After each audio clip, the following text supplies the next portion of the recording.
Halo semuanya, gimana kalian? Kembali lagi bersama gue Dans di pembahasan game RPG. Di video kali ini gue bakalan bahas sejarah Scarlet Moon Empire dari game Suikoden 1, atau yang sekarang lebih dikenal dengan Tauren Republic.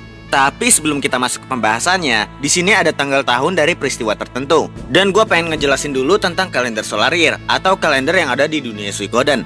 Jadi, kalender Solar Year ini dimulai sejak 2 tahun setelah Hikusak mendirikan sekaligus menjabat sebagai pemimpin dari Holy Kingdom of Harmonia.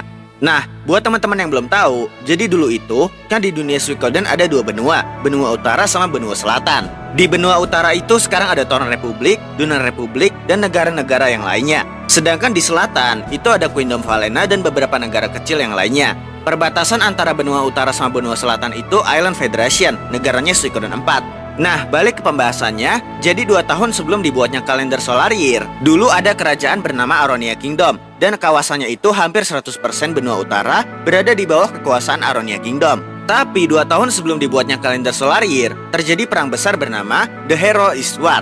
Perang itu dipimpin oleh Hikusak karena katanya keadaan kerajaan terutama rakyat Aronia Kingdom pada saat itu udah benar-benar parah. Alhasil Aronia Kingdom berhasil digulingkan dan berdirilah Holy Kingdom of Harmonia. Akhirnya, setelah ekonomi dan keadaan jauh lebih membaik, tepatnya 2 tahun setelah berdirinya Holy Kingdom of Harmonia, Hikusak membuat kalender Solar Year sebagai penghitungan tanggal dalam dunia Suikoden. Oke, karena kita bakalan fokus ke Scarlet Moon Empire, daripada kelamaan langsung aja kita ke pembahasannya.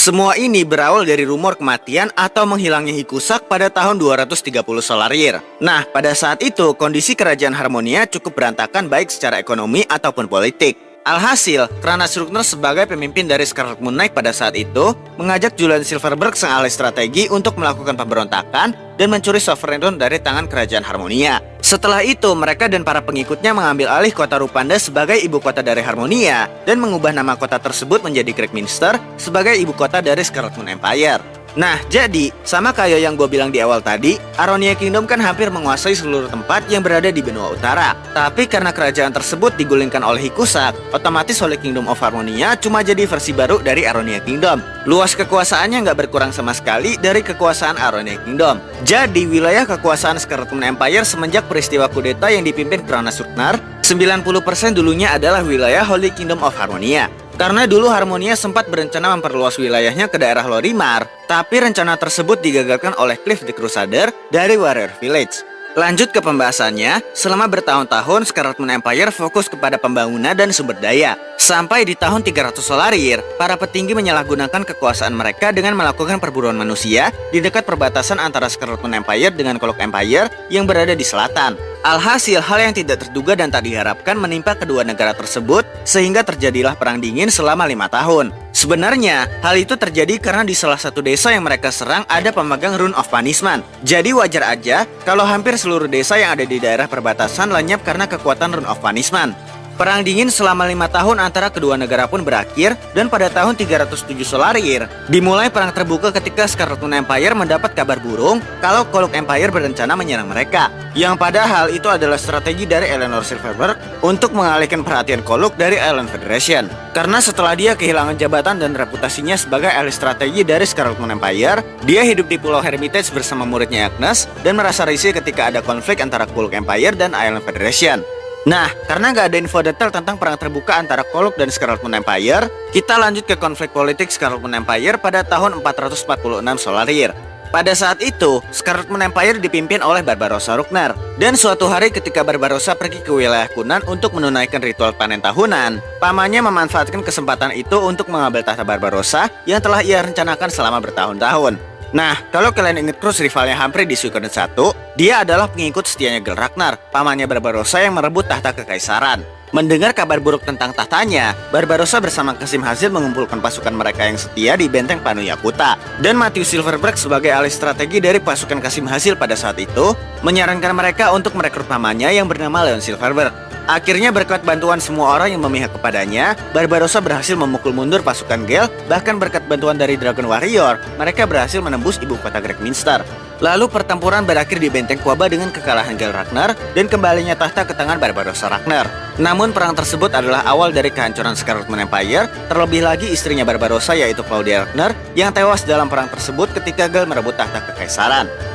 1 tahun kemudian, pasukan Tinto dan Sotwino dari City-State of Jouston menyerang Scarlet Moon Empire dalam skala yang besar dan membuat pangkalan militer di dekat Kaleka. Meskipun mereka semua berhasil dikalahkan, tapi karena krisis di Scarlet Moon Empire setelah Perang Saudara, para penduduk sipil menyuarakan pendapatnya untuk tidak melakukan peperangan dalam beberapa waktu ke depan. Di sisi lain, para penduduk belum mengetahui tentang penyerangan Jouston ke Scarlet Moon Empire dan peperangan di daerah utara. Akhirnya demi menstabilkan ekonomi dan sumber daya, Barbarossa membuat skenario dengan menjadikan Kaleka sebagai tumbal. Seluruh warga Kaleka akan dibantai dan mengkambing hitamkan Jouston dengan membuat berita kalau tentara Jouston lah yang menghancurkan Kaleka. Meskipun resiko dari rencana tersebut dapat membuat masyarakat menuntut kekaisaran untuk melakukan serangan balasan, tapi Barbarossa tetap mengambil keputusan tersebut tanpa pikir panjang. Alhasil hancurlah kekuatan politik dan militer Scarlet Moon Empire sejak insiden Kaleka, mulai dari Matthew, Humphrey, dan beberapa orang lain yang memiliki pengaruh penting dalam politik.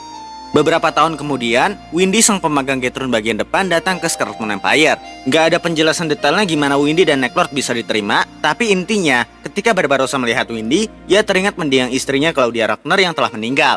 Nah, sejak kedatangan Windy, Scarlet Moon Empire semakin hancur perlahan-lahan. Mulai dari kekuasaan yang disalahgunakan Necklord di daerah Lorimar, korupsi yang dilakukan para tokoh politik, hingga beberapa tokoh penting yang dikendalikan Windy menggunakan Blackroot. Karena para rakyat mengalami krisis ekonomi dan meningkatkan rasio kejahatan, ada sepasang tunangan yang memberikan perlawanan kepada pemerintah. Yap, mereka adalah Odessa dan Achilles. Tapi sayangnya akibat melawan pemerintah, Achilles dipenggal dan Odessa harus berjuang sendirian demi keadilan. Karena kakaknya yaitu Matthew Silverberg, dia benar-benar muak sama yang namanya perang dan memilih untuk mengasingkan dirinya di sebuah desa.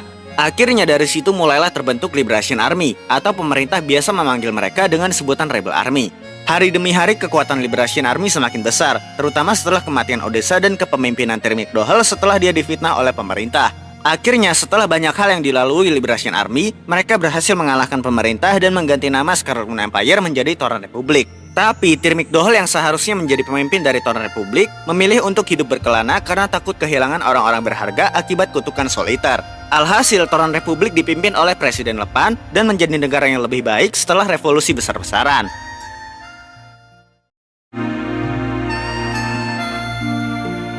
Hey, Fudge, setelah perang ini berakhir, apa yang akan kau lakukan? Kalau aku akan berkelana sendirian. Karena ini, Soul Eater memberikanku kutukan yang tak akan pernah hilang. Aku tidak mau lagi kehilangan orang-orang yang kucintai karena kutukan itu. Ted, kakak Gremio, Odessa, dan juga ayah yang harus mati di tanganku. Aku tidak sanggup menghadapi rasa sakit itu lagi, Fudge. Kau pun juga bukan? Kau kehilangan Black yang menemanimu setiap hari dan hanya dia yang kau miliki. Hai Fudge, tahukah kau, sejak kita dilahirkan dan dunia ini diciptakan, kita sudah memiliki takdir yang tak bisa kita ubah. Jujur saja, aku berharap bisa bebas dari kutukan Soul Eater ini. Ya, meskipun mungkin setelah itu aku akan mati setelah hidup sendirian selamanya. Tapi bagiku, kematian itu lebih indah jika dibandingkan dengan penderitaan yang kualami selama ini. Oke semuanya, mungkin segitu aja pembahasan kali ini. Kalau kalian pengen gue bahas tentang teori atau misteri-misteri Suikoden yang belum terpecahkan, kalian komen aja di bawah dan akan gue usahain bakal upload secepatnya. Gua Dans, arigatou gozaimasu, salam hikikomori.